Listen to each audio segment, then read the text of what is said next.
You can tell that we're kind of in holiday mode still. We are finishing tonight the last in our series on the book of Corinthians, 1 Corinthians in particular. And the title of our series has been Clear Thinking. That the Corinthians, sure, they had a faith. They believed in God. They were sincere in wanting to follow Jesus. But a lot of their thinking was muddied. It was affected by the environment that they were in. Corinth wasn't a Christian environment. It wasn't a Jewish settlement. It was very much a pagan city. And you know that no matter how hard you try, you are always affected by the environment in which you live. And sometimes you need to get a fresh perspective. You need clear thinking. You need a bit of clarity on the major things. And tonight the topic is clear thinking on resurrection. I'm going to be reading from 1 Corinthians 15, which is the longest chapter in the whole New Testament that's not a gospel. It's a big, thick, rich chapter. So what I'm going to do is I'm going to take just a little bit out of it in 3 stages. So these are the first 11 verses of 1 Corinthians 15. Now, brothers and sisters, I want to remind you of the gospel I preached to you, which you received and on which you have taken your stand. By this gospel you are saved, if you hold firmly to the word I preached to you. Otherwise, you have believed in vain. For what I received, I passed on to you as of first importance, that Christ died for our sins according to the Scriptures, that he was buried, that he was raised on the 3rd day according to the Scriptures, and that he appeared to Cephas, that's Peter, and then to the 12. After that, he appeared to more than 500 of the brothers and sisters at that same time, most of whom are still living, though some have fallen asleep. Then he appeared to James, then to all the apostles, and last of all he appeared to me also as to one abnormally born. For I am the least of the apostles, and do not even deserve to be called an apostle, because I persecuted the church of God. But by the grace of God I am what I am, and his grace to me was not without effect. No, I worked harder than all of them, yet not I, but the grace of God that was with me. Whether then it is I or they, this is what we preach, and this is what you believed. Let's just pray. Father, I want to ask that you would open our eyes, that you would enlighten our hearts, that you would quicken our imagination, our expectation of what you have in store for us. Lord, I pray that you'd give me the words that you want to communicate to us this evening in Jesus' name. Amen. I have 2 girls, and they've got to an age now where they are old enough to be able to take on a journey of adventure. As you know, I have very strong views and opinions, and you get to a certain point in life where you think, I want to share these opinions. I don't want to force anything onto my children, but they get to a certain age where they're old enough, they can stand it, they can take it. And so what I've been doing with my teenage girls is just taking them through what I feel are the classic high points of cinema. The favorite films that I have, the best kind of cinematic experiences. And we're trying to go and do a bit of cinema history together and just make sure that they've got a good, firm grounding. I don't want them to go out in life ill-equipped. I want them to know the major cultural beats. And so we've been going through, we've done a Spielberg season, we've done the Cruise season, we've been through the Jackson era. In fact, we're still exploring that. But I wanted to take the girls through the kind of the 90s cheesy romantic drama and comedy. And so, of course, Ghost with Patrick Swayze was high on the list. Now, put your hand up if you've seen Ghost. That's more than I thought, because it's quite an old film. So that's good. But you know that in Ghost, there's this whole thing, because Patrick Swayze, I don't want to spoil it for you, just in case you have a loving father as well, but he is shot and killed, and he becomes and at the end of the film, you have this kind of ascension into heaven of Patrick Swayze. And the music is playing, it's the Righteous Brothers, and they're playing Unchained Melody. And there's not a dry eye in the house, and there's Demi Moore, and there's Whoopi Goldberg, and there's beautiful Patrick Swayze, and he is a ghost, and he is ethereal, and he's transparent, and he's see-through, and this big shaft of light comes in stage left, shines on him with little sparkly particles of glory, and Whoopi says, "Sam, they're waiting for you, Sam." And then Patrick Swayze begins to move into the light. And he says, "Molly, it's amazing, Molly, the love within you. You take it with you." And then the Righteous Brothers are playing. And he basically goes into this kind of transcendent gooey white cloud of nothing whiteness. And that, for many people, is what we think of when we think about the life to come. If you think about any kind of hereafter, life beyond the grave, we tend to think in terms of the ethereal. We tend to think of the white, blinding light, and it's very calm. No one throws him a football and he kind of punts it back to them as he's going into the cloud. It's all very much spooky and weird and ethereal and just out there. I grew up in church, and the images that I was given for resurrection really put me off the whole thing. They tended to be people in white, dressed all in white, sitting on clouds with harps, singing hymns for billions and billions and billions of years. And I used to just think, this is not a very attractive prospect. It looks like the life we've got now is way more exciting, way more interesting than all the images that I have of a future life, the resurrected life. Now, the Corinthians, they had this thing that they had begun to pick up where they said, we don't believe in the bodily, physical resurrection of people from the dead. People in the ancient world, despite what you may think, did not believe in resurrection. Their philosophy was YOLO. Who knows what YOLO means? Like, YOLO. You see, there are two kinds of people. There are people that have seen ghosts, and there are people who know what YOLO means. It's a generational thing. But this is what I learned from my teenage. YOLO, you only live once. Huh? They thought you only live once. This is the life. There is no such thing as the resurrection. In fact, in some Jewish thought, they didn't believe in the resurrection. There was a whole group of religious people, a political class known as the Sadducees, who didn't believe in the resurrection from the dead. That's why they were sad, you see. It's true, that's how I remember it anyway. And Corinth, a pagan city, they didn't believe in resurrection from the dead. They didn't believe in a physical, bodily resurrection. They had all kinds of weird ideas, and the Christians in Corinth had picked up those ideas from the culture around them. And you have to ask yourself the question, how much of our thinking about resurrection, how much of our thinking about the life to come, do we get and glean from the culture that is around us, where it is a very kind of sickly, sentimental, ethereal, otherworldly, out-of-body, bright, shining light kind of thing? Because we need to have clear thinking on resurrection.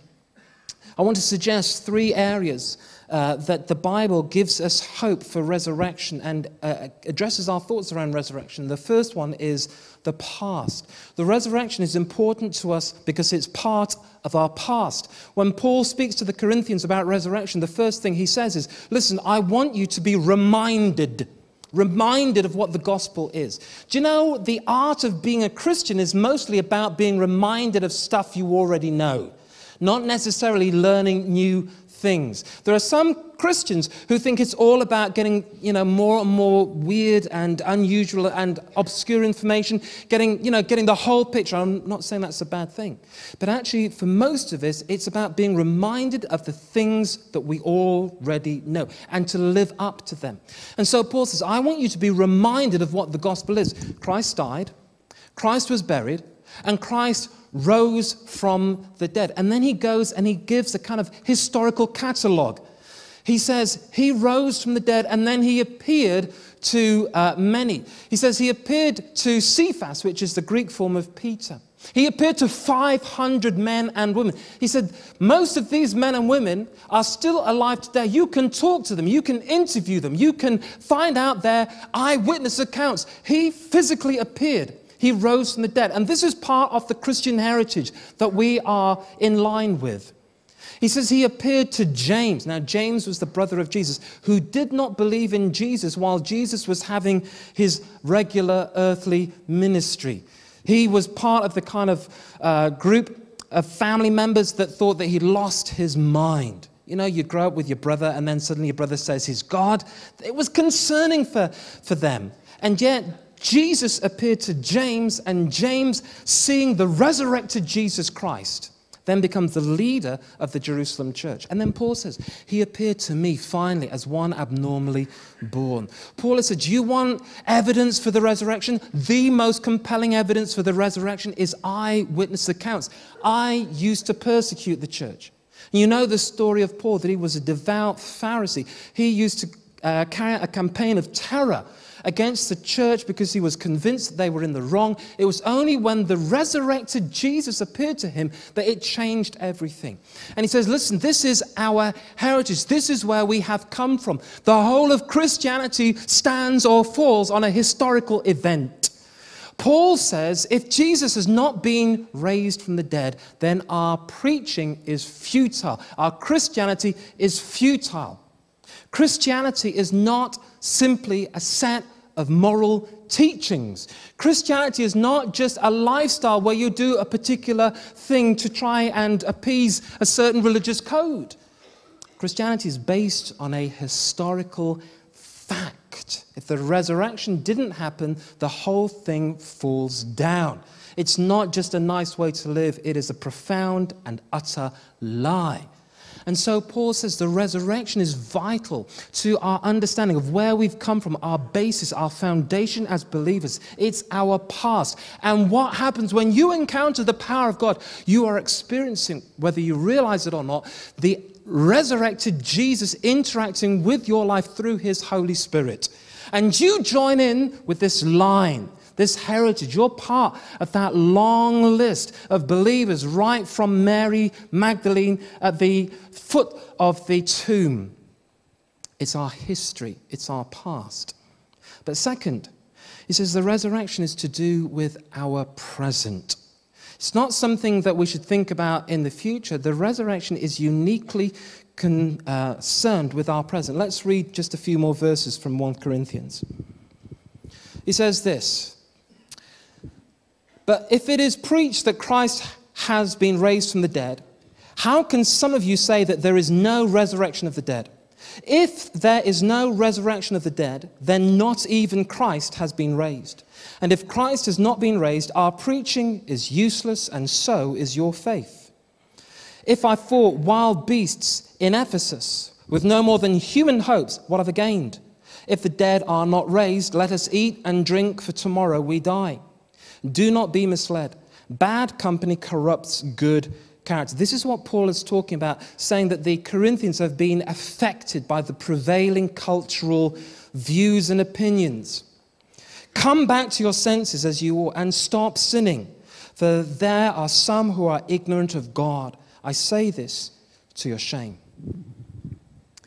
Paul says, what you believe about the resurrection has everything to do with the way that you live today. It's not just some theological argument or question that is of secondary importance. This is absolutely standard. This is the gospel. This is the good news. This is the heart, the core of what we believe and what we are about. If the resurrection is not true, we have nothing.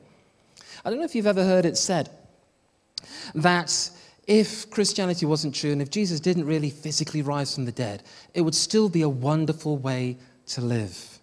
Have you ever heard that sentiment, or have you ever thought it? You know, if it turned out that, the Scientologists were right all along, and you should have been a 7th level thetan, then, or is that Christian? It's that Scientology, isn't it? If they turn out to be right, well, we've still had a beautiful life, and we had house groups and quiche, and we enjoyed being Christians, and it was lovely and beautiful, and we had fun, and we sang some nice songs. Paul says, listen, if Jesus didn't rise, if the dead are not raised, then we are to be pitied above all.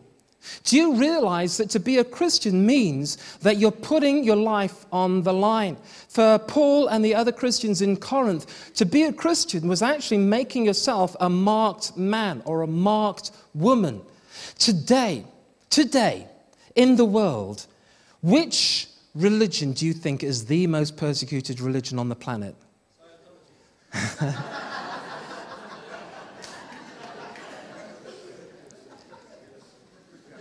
It's actually Christianity.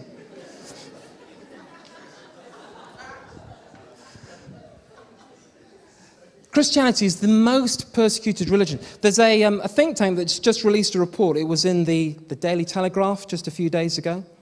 It said that there is now an estimated 200 million Christians, 200 million Christians on planet Earth who suffer what the report says was social disadvantage, harassment, or downright oppression. That's 10%, 2 billion Christians. 10% of all Christians experience some form of harassment, oppression, and persecution. Today, Christians are more imprisoned, more killed, more hunted down than any other religious group in the world. There are more Christians imprisoned in China than any other country.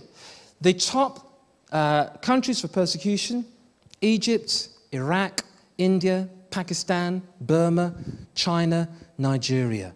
Hundreds upon hundreds of accounts of persecution and Christians being killed for their faith have been recorded. Just this week in Nigeria, Christians have been blown up and killed celebrating Christmas. It happens all over the world. It's been estimated that every single year, 300,000 Christians are killed for their faith. One report says that in the last 100 years in the Middle East, between a half and two-thirds of all Christians in the Middle East have either been killed or they've fled and they've left. And now there's kind of concern that Christians are being persecuted to extinction in those countries.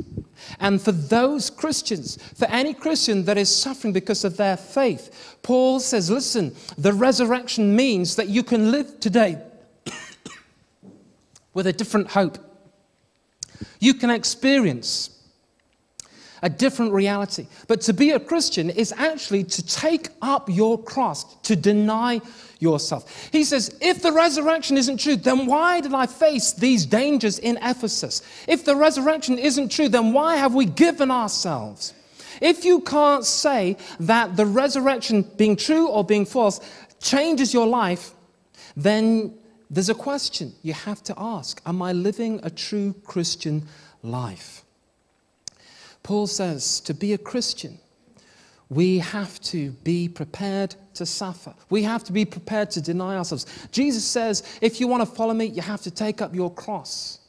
Paul says in 1 Corinthians, he says, listen, if there was no resurrection, then we just eat and drink, for tomorrow we die. YOLO, you only live once. If you only live once, then live for yourself. If you only live once, then be materialistic. If you only live once, experience all that you can. If you only live once, then grab as much as you can while you can. If you only live once, then it doesn't really matter in the long run. And yet Jesus is able to say, blessed are those who are poor, blessed are those who mourn, blessed are those who are persecuted, for they will be comforted, they will be filled, they will be the inheritors of the earth. It's our hope in resurrection that changes the way that we do life today.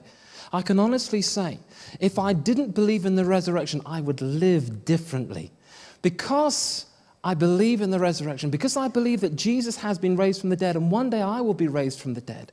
It changes my values, it changes how I do life, it changes my financial decisions, it changes everything. Because we know that there's something that we have to live up to. And then finally this. Not only does the resurrection affect our past, not only does it affect our present, but it affects our future. Let's read a little bit more. But someone will ask, how are the dead raised? With what kind of body will they come? How foolish. What you sow does not come to life unless it dies. When you sow, you do not plant the body that will be, but just a seed, perhaps of wheat or of something else. But God gives it a body as he has determined, and to each kind of seed he gives its own body. All flesh is not the same. Human beings have one kind of flesh, animals have another, birds another, and fish another. There are also heavenly bodies and there are earthly bodies, but the splendor of the heavenly bodies is one kind, and the splendor of the earthly bodies is another. The sun has one kind of splendor, the moon another, and the stars another. And star differs from star in splendor. So will it be with the resurrection of the dead. The body that is sown is perishable, it is raised imperishable. It is sown in dishonor, it is raised in glory. It is sown in weakness, it is raised in power. It is sown a natural body, it is raised a spiritual body. Let's just keep that on the screen for a moment. And let's read together that last line and a bit from It is sown a natural body. It is sown a natural body, it is raised a spiritual body. This is the future. And this is also the problem. This is where we have so much difficulty with understanding what resurrection truly means. You see, what is the difference between a natural body and a spiritual body? I used to think that a spiritual body was like Patrick Swayze in Ghost, that it was kind of ethereal, that it was transparent, that it was transcendent, that it was otherworldly, that it was kind of spooky and out there and, floating around on a cloud. Does spiritual body mean that it is not physical? Does spiritual body mean that it is not real? Actually, you need to understand the way that the Bible is using these words. It gets a little bit technical, but just imagine this. If I show you two cars, and I say, right, this car over here is a petrol car, this car over here is a diesel car, and this car over here is an electric car. What does that mean? Does it mean that the petrol car is made of petrol? Is the diesel car made of diesel? Is the electric car made of electricity? So why do we call them electric, petrol, and diesel? That's what they run on. That's what they're powered by. And Paul is saying, you've got a spiritual body, you've got a natural body. It's like a petrol car, it's like an electric car, or a hydrogen fusion car, or a warp drive car. It is how it is powered. It's how it runs. The word spiritual body, soma pneumatikos in the Greek. It means a body powered by the Spirit. And Jesus is given as the first fruit of the resurrection from the dead. Jesus comes as an example. It's like the resurrection happens a little bit early. Just a little bit of a detour. But in the Jewish mindset, what they couldn't get their head around when Jesus talked about resurrection was they all thought it was going to happen all at once at the end of the world. So we've just had the Mayan 2012 whole big disappointing the world didn't end debacle, right? We were all looking forward to the end of the world. And if you had said, actually, the world did end last Thursday when it was supposed to end, people would say, you're nuts. Of course it didn't end. We would have experienced it because the world ends as a universal world-shaping event. That's how the Jews thought about resurrection.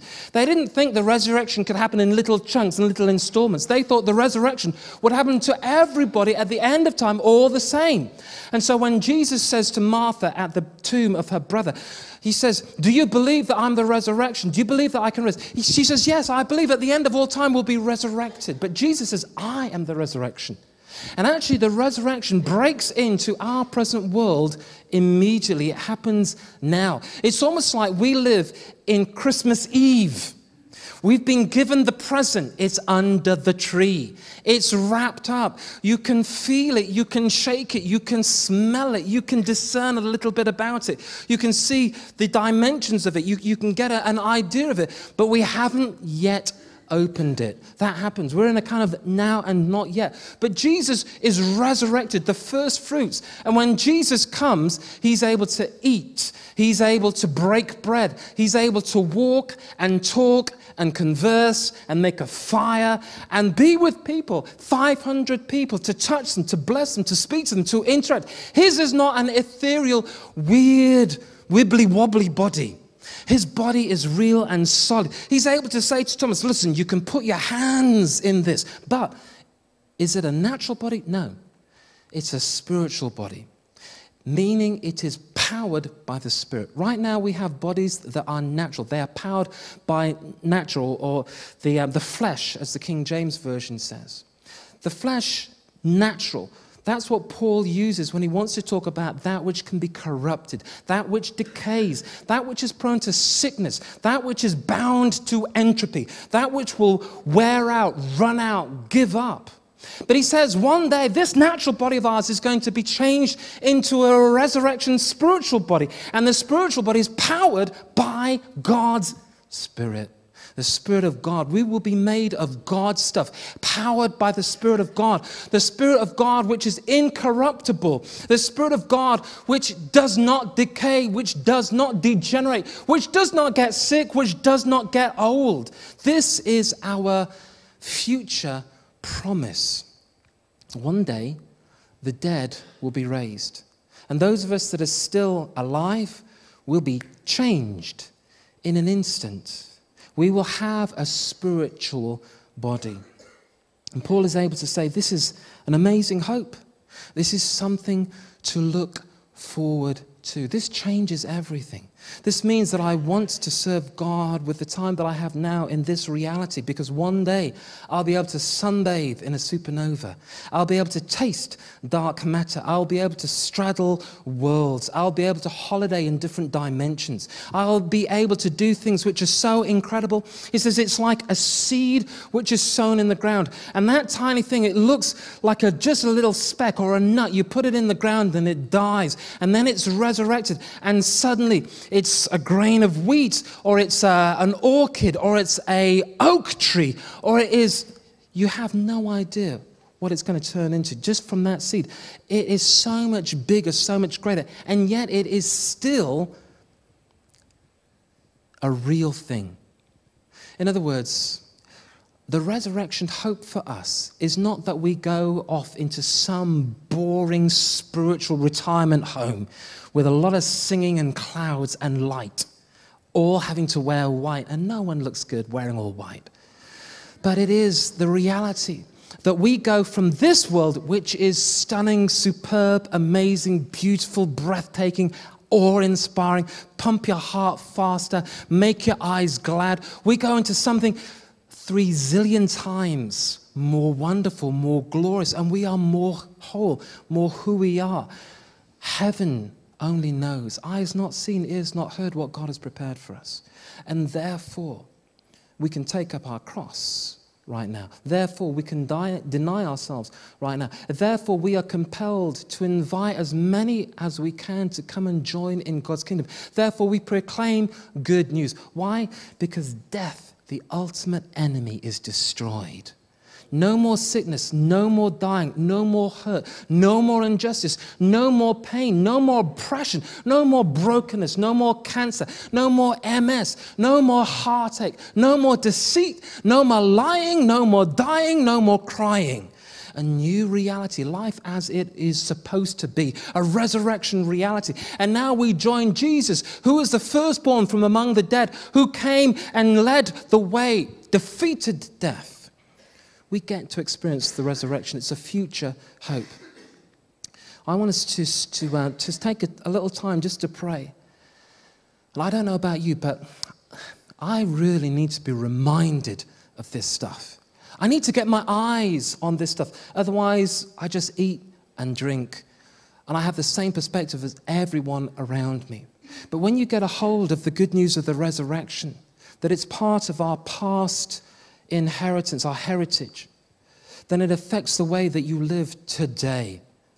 And when you suffer, you know that there is a day of restoration and redemption. And it promises us a future which we can only dream about. And I want us to pray. I'd like us to pray. I'm going to hand over to the band to come. But I want us to pray a prayer of rededication to Jesus. That we would rededicate ourselves to be witnesses of the resurrection. And I guess for some people, you may be here, and it might be that you've just, it's Christmas and you've been to some stuff and you're exploring this, and maybe you've never actually bought into the whole thing, but actually something inside you is saying, yeah, I want this. Then I'd invite you just to pray along with me, and we're just going to pray a prayer of commitment to God and dedication to Him.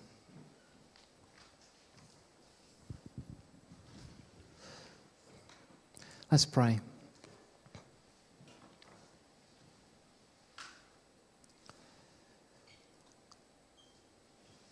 Dear God, we believe this is true, that Christ died, that Christ was buried according to the Scriptures, that Christ has risen from the dead. We believe, Jesus, that you're the first fruits of the resurrection. We believe that you've dragged into our reality a brand new promise, a new kingdom, a new hope.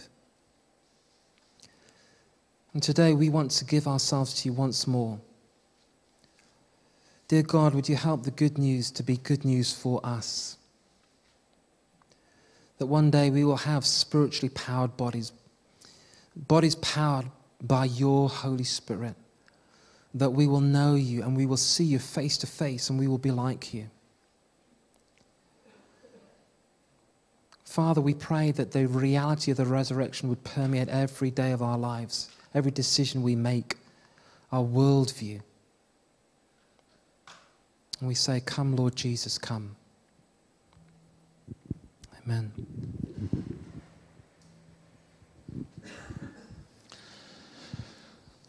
Thank you, Philip. On my way into church this evening,